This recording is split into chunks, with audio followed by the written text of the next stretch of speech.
Let's try painting that with a loose formula.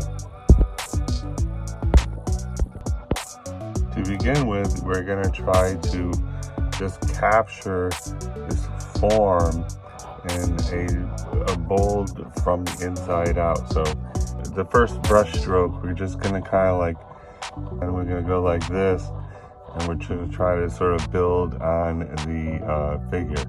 Next, we're going to take a different color and just try to get a plane, which would be, I don't know, just the left side, this spine here, a little on the bosom, something for the ribs, and so let's get to it. Using a couple of different colors, I know they're kind of muddy, but you know, whatever.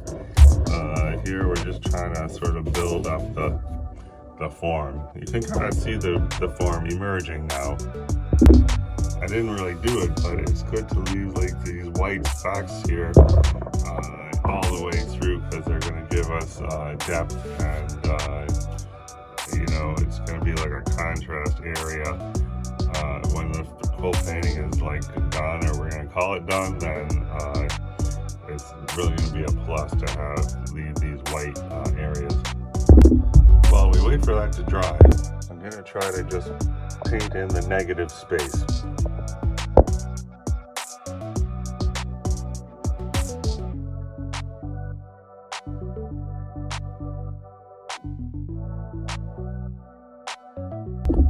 So now it's a little bit dry, and we're going to try to add different colors around just to build the shape and hopefully depth. You know, we want the bosom and like the cheek to be coming forward, and we want to achieve a round quality of the you know, body, where this is going to be behind say this, because it's, you know, it's behind.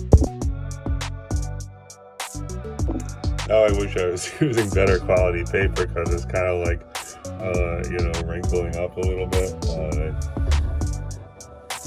Whatever, we have achieved kind of a 3D look, and now we're going to just, as to do a high-speed thing, we're going to go with darker tones, big lines that hopefully will emphasize and enhance the form.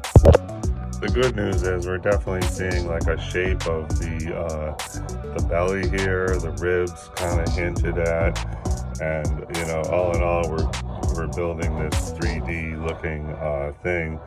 And you know, other than the edges here, we really haven't done any actual lines.